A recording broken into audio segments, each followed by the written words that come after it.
अवधूत चिंतन श्री गुरुदेव दत्त श्री स्वामी समर्थ। तुम्हा सर्वांचा दिवस आनंदाचा, सुखाचा आणि स्वामी सेवेचा जावो ही स्वामी चरणी प्रार्थना करते। आजच्या आपल्या व्हिडिओला चालू करते। गुरुपुष्यामृत गुरुवारी आहे। गुरुवारी दुपारी 4:42 आहे, सगळ्यांनाच माहित आहे। तर आपण आधी पण व्हिडिओ बनवलेला आहे। गुरुपुष्यामृतला दीप प्रज्वलित कसे करायचे, सेवा काय करायची, 12 वातींच्या सेवेंचा काळ चालू होतो, तो चढता क्रम उतरता क्रम कसा करायचा, मी दोन्हीही व्हिडिओच्या लिंक्स डिस्क्रिप्शन बॉक्समध्ये देणार आहे। तर ते लिंक ओपन करून तुम्ही पाहू शकता। तुमचे काही प्रश्न असतील ते कमेंटद्वारे विचारा। महत्त्वाच्या सेवेवर येऊया। तर गुरुवारी सकाळपासून आपण सेवा करायची। सकाळी बघा, लवकर उठा, ब्रह्ममुहूर्तावर उठून तुम्ही पूजन करायच्या आधी तांब्याच्या ह्याच्यामध्ये तांब्याचा जो तांब्या असतो त्यात पाणी घ्या। त्या पाणी खाली एक कुंडी ठेवा, छोटीशी असतीच, प्रत्येक घरी असतीच, फुलाची कुंडी असावी, तुळशीची नसावी। तर ते सूर्याकडे तोंड करून ते पाणी असं ओतायचं आणि ते पाणी त्या फुलाच्या झाडाला पडलं पाहिजे आणि ओम श्री सूर्याय नमः, सूर्यदेवाला माझा नमस्कार असावा, हे तुम्ही 11 वेळा म्हणायचं। तिथून पुढं थोडंसं अर्धी वाटी दूध तुळशी मातेला प्राशन करायचं, म्हणजे तुळशी मातेला व्हायचं। मग हळदी कुंकू व्हायचं, धूप दीपने ओवाळायचं, सूर्य नमस्कारला पण तसंच करायचं आणि घरात यायचं सकाळी ब्रह्ममुहूर्तावर आहे बरं का। आणि त्याच्यानंतर आपल्या देवघराची पूजा करायची। देवघराची पूजा झाल्यानंतर देवघर स्वच्छ पुसून घ्यायचं। आपण रोजच आपलं देवघर स्वच्छ असतं, मी म्हणत नाहीये कुणाचं, तरी कुठेही कानाकोपऱ्यात जाळीही असतेच, तर ते स्वच्छ पुसून घ्यायचं हळदीने, गोमूत्राने। थोडंसं व्हाईट कलरचा कॉटन घ्यायचं आणि त्याला लावून ते पुसून स्वच्छ देव स्वच्छ चक्काकाल असला स्वच्छ करायचं। मांडणी बिंडणी करायची, फुलांनी सजवायचं, सगळं स्वच्छ करून घ्यायचं। त्याच्यानंतर दीप प्रज्वलित सकाळीच करायचं आहे आपल्याला, दिवसभर। तर दीप प्रज्वलित आपल्याला सकाळी करायचं आणि संध्याकाळी करायचं, अदरवाईज ते विझवायचंच नाहीये पहा, कारण 4:42 आपला गुरुपुष्यामृत योग चालू होतो। तिथून पुढच्या आपल्या 12 वातींच्या सेवाचा काळ चालू आहे। दीप प्रज्वलित म्हणजे दीपांची आरती, दीपांचे नामस्मरण पण करायचे, होता होईल एवढ्या सेवा करायच्या आहेत। तर सकाळच्या सेवेचं सकाळचं रुटीन सांगते तुम्हाला 4च्या अगोदर। तर सकाळी देवपूजा वगैरे झाली की परत हुंबऱ्याकडे यायचं, हुंबरा स्वच्छ पुसायचा, दरवाजा पुसायचा, पण कशाने, हळदीने, गोमूत्राने आणि थोडंसं लिंबूचा रस त्यात वतायचा। हे मोठं मीठ घ्यायचं, स्वच्छ त्या पाण्यामध्ये एकत्र मिक्स करायचं, कापड घ्यायचं, कापडातलं ते पाणी घेऊन पिळून स्वच्छ हुंबरा मेन प्रवेशद्वार स्वच्छ पुसून हळदीचं लेपन द्यायचं मेन प्रवेशद्वारावर। माइंड फ्रेश म्हणजेच काय, तर तुमच्याकडे रूम फ्रेशनर तुम्ही वापरत असाल तर तेही वापरा, स्वच्छ करा। लक्ष्मी गृहप्रवेश करणार आहे, कारण खूप सुंदर काल असतो हा, खूप महत्त्वाचा असतो। श्रावण मास व्हायच्या आदला काल खूप सेवेचा असतो आणि खूप छान पद्धतीने आपण आपल्या घरात कसंही सजवता येईल तेवढं सजवा, जेणेकरून माता लक्ष्मी आणि भगवान विष्णू देवतेंचा आशीर्वाद मिळतो। तर ह्या गोष्टी कशा करायच्या रुटीन सांगते तुम्हाला।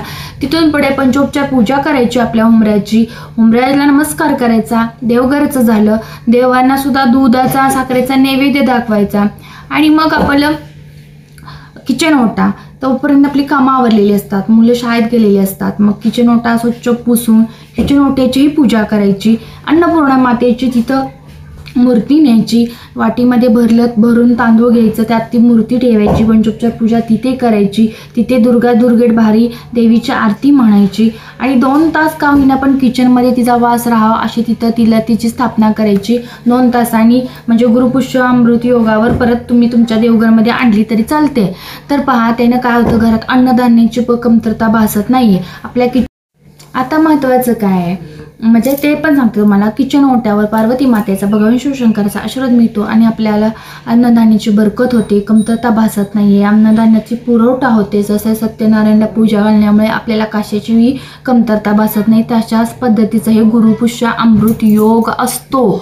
6 महिन्याचा कालावधीने योग येतो। संधीताईंनो, माझ्या सेवेकरी बंधू भगिनींनो, चुकवू नका।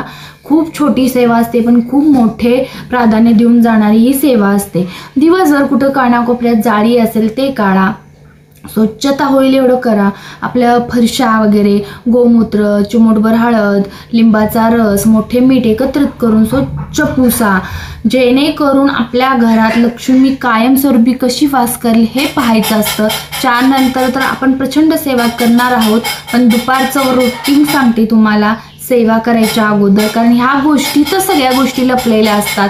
महाराजांना आज्ञा करून सगळ्या सेवा करतो. आपल्या अंगावर काळं वस्त्र नसावं, होता होईल त्या दिवशी महिलांनी साडी नेसा. साडीमध्ये खूप साज शृंगार असतो, कारण आपला शुक्रवारी म्हणजे आपले सौंदर्य असतं आणि ते सौंदर्य साडीत खूप खुलतं आणि तेव्हाच आपल्यावर आई लक्ष्मी मातेचा आशीर्वाद मिळतो. त्यामुळे आपणही स्वतः साज शृंगार करून ह्या बाकीच्या विधी केल्या तर खूप लाभदायक असतात. अनुभव घेऊन बघा. सगळ्या गोष्टी कशा असतात, नुसते वाचायचं बसून म्हणजे काय म्हणतात, दिवसभर असटलेल्या अंगाने देवापाशी बसून त्याला काही अर्थ नसतो. माइंड फ्रेश, स्वतः फ्रेश झालं पाहिजे, देवघरात गेलं पाहिजे, मग ते देवांनाही फ्रेश वाटतं. कारण देव आहेत आपण सगळ्यांना माहिती आहे ना, मग स्वामी आहेत आपल्याला माहिती आहे ना, स्वामी आपल्याकडे बघतात. मग तुम्ही आळसाटल्या का स्वामींच्या पुढे बसल्यावर कसे स्वामी तुमची म्हणणे ऐकतील? महत्त्वाचं लक्षात घ्या, छोट्या मोठ्या गोष्टी आपल्या हातात असतात, तेवढ्या करायच्या असतात.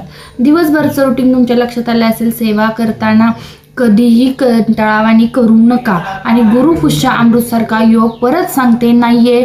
सेवा खूप अमावस्या काळ आहे, रात्री 2 नंतर काहीतरी आहे उत्तरार्थी, त्याच्यामुळे तुम्ही दुपारी कुंकुमार्जन ही सेवा करा. श्री यंत्रावर करा, आई लक्ष्मी मातेवर करा, तुमच्या कुलदेवीच्या टाकावर करा. खूप प्रचंड लाभ देणार आहे. ही एक सेवा चुकवू नका, कारण हा एक गुरुपुष्य अमृतला नुसतं सोने खरेदी करणे, चांदी खरेदी करणे, एखादी वस्तू खरेदी करणे किंवा स्थावर मालमत्ता खरेदी करणे, गाडी वगैरे घेणे असं नसतं.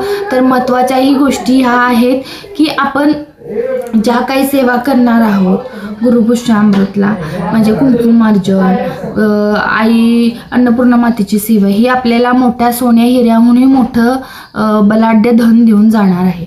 तसंच तुम्हाला तुमच्या घरात छोटं मूल म्हणजे 1 ते 5 वर्षाच्या आतील मूल असेल तर दुपारी 12 वाजता करेक्ट वाटीभर भात घ्यायचा.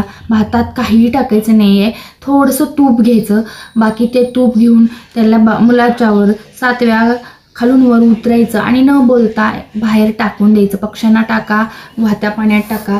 काय होतं, मुलांच्यावर कसली वाईट बाधा येत नाही, करणी बाधा होत नाही. दृष्ट काढायचा काळ तोच असतो. मुलांचे ही दृष्ट झाली 12च्या सुमारास दुपारी करायची आहे. वाटीभर भात घ्यायचा शिजलेला, त्याच्यात चमचाभर तूप टाकायचं, दुसरं काही टाकायचं नाही.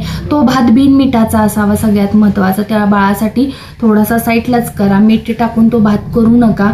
बिन मिठाचा भात, चमचाभर तूप टाकायचं आणि ते खालून वर 7 वेळा उतरून वाहत्या पाण्यात किंवा पक्ष्यांना टाका. काही हरकत नाही, आपल्या मुलांची दृष्टी निघून जाते. त्यानंतर आपल्या मुलांचं ओवाळणी बघा, लहान मुलं असू दे तर मोठी मुलं असते, आईला मूल हे लहानच असतं. प्रत्येक मुलाचं तुम्ही ओवाळणीचं कार्यक्रम म्हणजे बड्डेलाच करतो असं नाही आहे, तर गुरुपुष्य अमृत योगावर त्या दिवशी आपण आपल्या मुलांची दृष्ट काढायची असती, मुलांना ओवाळायचं असतं. मुलांचं काही वाईट मार्ग दोष असतात ते निघून जाण्यासाठी आईने देवाकडे मागणं. ह्या काळात जेवढा आपण सेवा करता येईल तेवढ्या करायच्या असतात. तर 2 व्हिडिओ आधी झालेले आहेत, त्याची मी लिंक डिस्क्रिप्शनमध्ये परत एकदा सांगते देत आहे. तुम्ही तेही लिंक ओपन करून व्हिडिओ पहा, त्यात सेवा कशा आहेत त्याही पहा आणि ह्या व्हिडिओमध्ये सांगितले त्याही सेवा करा. वर्षातून एकदा येतो असा दिवस, तो दिवस आपल्याला खूप काही देऊन जातो, परंतु सेवा केला तरच देतो महाराज. ह्या सेवा जरी आपल्याला आता कशाची गरज नसली तरी कधी काळ, कुठला काळ, कशा स्वरूपात येईल कोणीही सांगू शकत नाहीये. आजची रात्र आणि उद्याचा येणारा दिवस काय असतो हे कुणालाच माहीत नसतो, विधाच्या विधातेशिवाय किंवा ब्रह्मांड नायकाशिवाय. मग आपल्या हातात काय राहतं, सगळ्या माती राहू नये म्हणून आपण सेवा ह्या जास्त करत राहायचं आणि या सेवेचा मोबदला म्हणून महाराज आपल्यावर येणारं संकट बाजूला सारतात. येणारा दिवस आनंदाचे होते म्हणून वेळेच्या वेळेवर, वारानुसार, ऋतूनुसार, येणाऱ्या सणासुदीनुसार सेवा करायच्या. गुरुपुष्य अमृत योग खूप सुंदर असतो. तर या सेवा कराल आणि सेवेचा मोबदला तुम्हाला ह्या 6 महिन्यात कसा मिळेल हेही पहा. निश्चितच तुम्हाला माझे व्हिडिओ आवडत असतील तर आपल्या चॅनल सबस्क्राईब करा, लाईक करा, एक छोटीशी कमेंट करा. कमेंट खाली तुमच्या सेवा संदर्भातच प्रश्न असावे, काही सेवेचे प्रश्न असतील ते बिनधास्त विचारा. तुमच्या काही लक्षात या सेवा वातींच्या आल्या नसतील, मुलांच्या दृष्टीचा असेल किंवा दीप प्रज्वलितच्या असेल, तुम्हाला त्या दिवशी आरती, दीपांची नावं म्हणजे त्या दिव्यांची नावं कोणती घ्यायची ह्याच्यावर काही शंका असेल तर तुम्ही मला कमेंटद्वारे विचारा. तुम्हाला निश्चितच त्याच्या प्रश्नाचे उत्तर दिले जाईल. शेजारी बेल आयकॉन बटन आहे त्याच्यावर क्लिक करा विसरू नका, जेणेकरून नवीन येणारे व्हिडिओचे नोटिफिकेशन सर्वात प्रथम तुम्हाला मिळून जातील. अवधूत चिंतन श्री गुरुदेव दत्त श्री स्वामी समर्थ. सांगितलेली सेवा स्वामी महाराजांच्या चरणी अर्पण करते आणि आजचा आपला व्हिडिओ इथंच थांबवते. श्री स्वामी समर्थ. जय जय स्वामी समर्थ. तुम्हा सर्वांचा दिवस आनंदाचा, सुखाचा, स्वामी सेवेचा, भरभराटीचा जावो ही स्वामीचरणी प्रार्थना करते.